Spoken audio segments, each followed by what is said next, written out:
जब मैं ये बात कह रहा हूँ, मुझे मालूम है और शायद आपको भी मालूम है कि मेरे लिए कोई नई बात कहना मुश्किल है। I am not in a position to say anything which you already do not know, या जो अभी यहाँ पे कही नहीं जा चुकी है। हम सब लोग वो बातें जानते हैं, लेकिन दुख की बात यह है, this is the tragedy, we are all aware of what is happening, we are all aware of what is to be done, but even then things are not happening the way they should happen.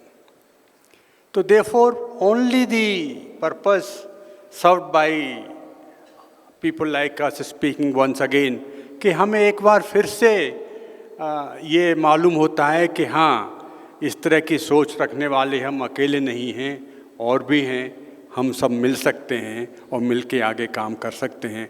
ऐसा एक हौसला बढ़ता है। यही एक बात मैं कह सकता हूँ, जैसा मैंने कहा कि कोई नई बात तो मैं नहीं कह सकता हूँ। गालिब का एक शेर भी याद आता है इस मौके पे, बस कि मुश्किल है हर काम का आसान होना, इन आदमी को भी मयस्सर नहीं इंसान होना। इंसानियत का पैगाम की सबसे बड़ी यही ट्रेजेडी है कि आदमी आदमी नहीं हो पा रहा है। I mean, I would like to emphasize a few emotions which according to me are deep part of human nature and therefore humanity, and no message of humanity can be without them. उनमें से सबसे पहला मेरे हिसाब से है empathy. Empathy का एक हिंदी में, कन्नड़ में, संस्कृत में एक शब्द उसके लिए सहानुभूति, द को feeling, the feeling of sameness, कि we are same. I think right in the beginning of humanity, जब आदमी सोसाइटी बन रही थी, फैमिलीज बन रही थी, तो वो उनके बैकग्राउंड में मेरे ख्याल से एम्पैथी थी कि आदमी औरत जो भी हैं, सब मिला के ही एक दूसरे की एम्पैथी पैदा हुई कि हाँ, हम इनके साथ रहने से हमें कोई खतरा नहीं है, इनके साथ रहने से हमें सेफ्टी है। उससे हम लोग साथ फैमिली बनी, फिर सोसाइटी बनी, वो नहीं। अब आज ऐसा हो गया, आप देखें कि हमें एक दूसरे से खतरा महसूस होता है। हम मकान ढूंढते हैं तो उस एरिया में ढूंढते हैं जहाँ हमारे कम्युनिटी के ही लोग ज़्यादा हों। ये हकीकत है।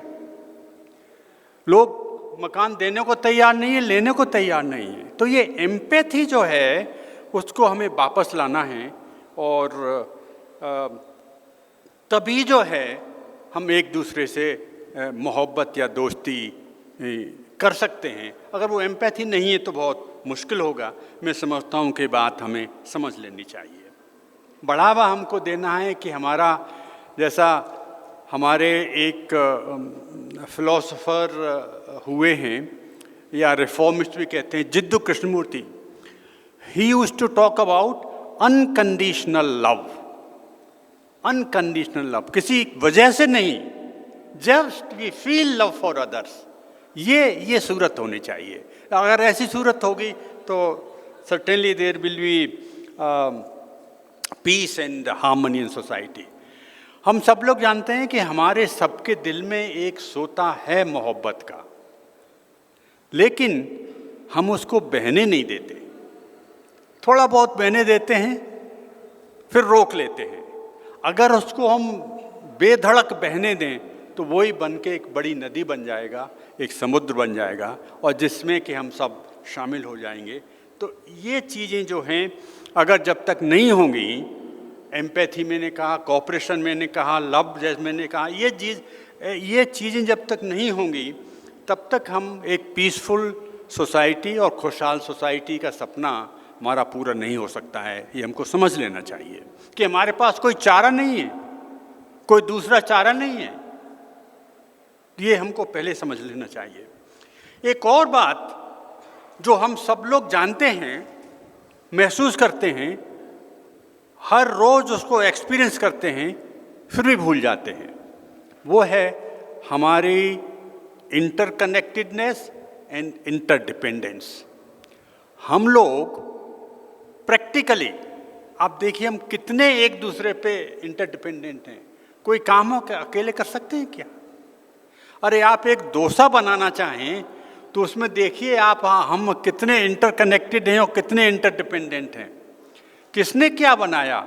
चावल किसी ने उगाया और मसाले किसी ने बनाए, और गैस सिलेंडर कोई लाया, पकाया किसी ने और खाया किसी ने। तो कितना इंटरडिपेंडेंट, कितने और इंटरकनेक्टेड हैं हम लोग। और रूहानियत तौर पे भी हम जानते हैं कि हम we are all humanity is interconnected, लेकिन हम रोज़मर्रा में इस बात को भूल जाते हैं। तो मेरे ख्याल से ये इंटरडिपेंडेंट और इंटरकनेक्टेडनेस की जो बात है वो हमें ज़्यादा ध्यान में रखें। इस सिलसिले में मैं एक, आप बुरा न माने तो कहना चाहूँगा, जो प्रेजेंटेशन हुआ था बहुत बेहतरीन प्रेजेंटेशन था सब, लेकिन उसमें एक बात आपने कही थी कि man is the best of the creation और बाकी सारी चीज़ें जो हैं वो उसके लिए बनी हुई हैं। मैं ज़रा इससे इत्तेफाक नहीं रखता।